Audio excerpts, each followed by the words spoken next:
You're watching Carlyle's Picks, and this is a 2011 Ferrari California. Have you heard about the new Kawasaki 300, the Ninja 300 in fact? A lot of rumors floating around about a new Kawasaki Ninja 300, and people are saying it's just a rumor. There's no Ninja 300. Well, guess what? There is. It has been released in Europe and in America on September 13th. Kawasaki is going to take over Times Square to release this new bike, and also the 636 is coming back. It's official. There's also a 400R, and there's a whole new lineup for 2013. But right now, we're interested in the Ninja 300. Now, first of all, let's get into the specs.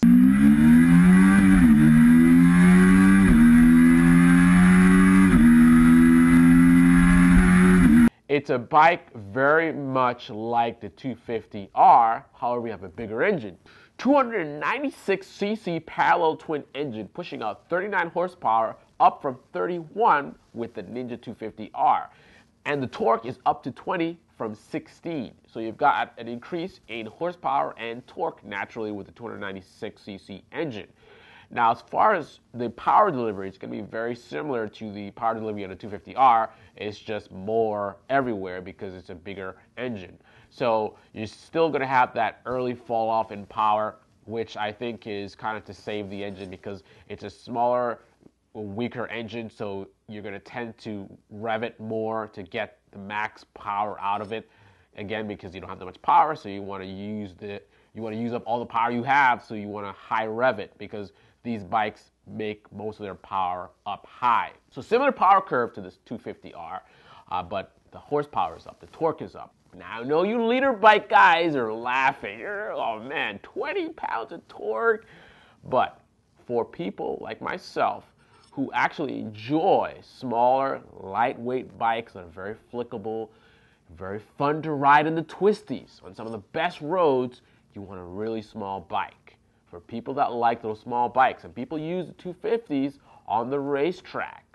You know, advanced riders use them on the racetrack because they're fun, they're lightweight, and they're cheap as well.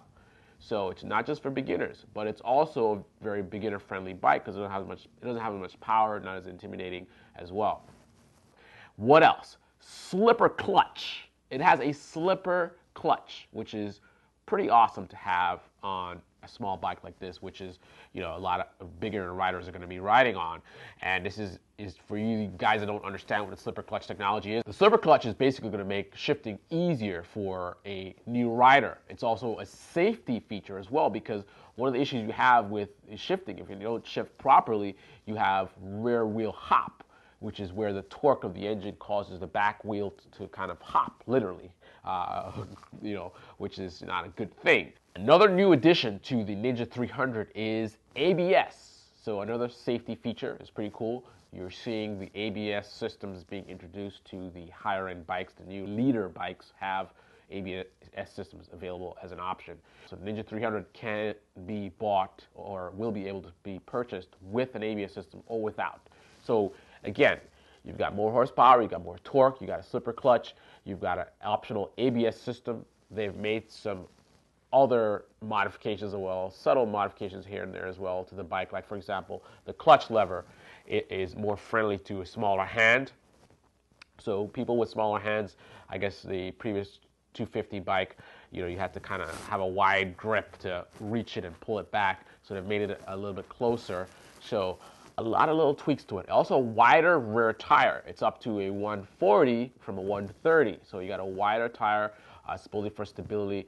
I hope that doesn't affect the handling because, you know, one of the things, again, was great about 250 is the handling.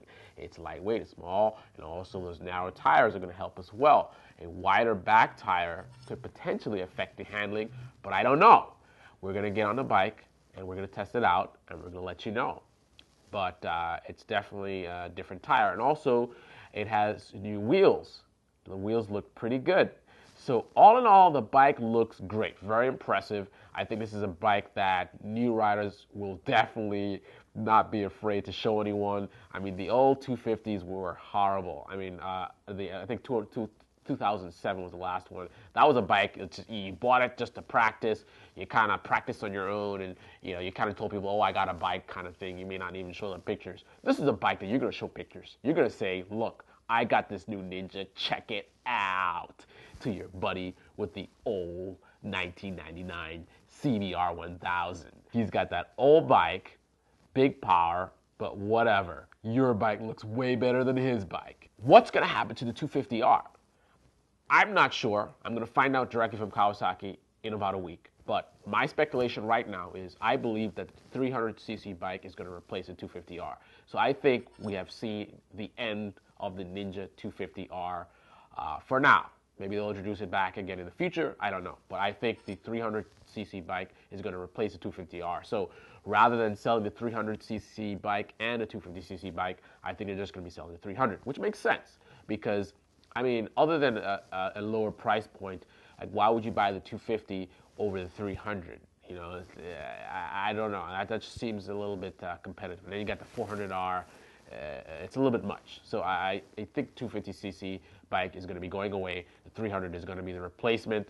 So you can almost consider what was a 250 has been enhanced now with a bigger engine, slipper clutch, and all these extra features, and it's now called the Ninja 300.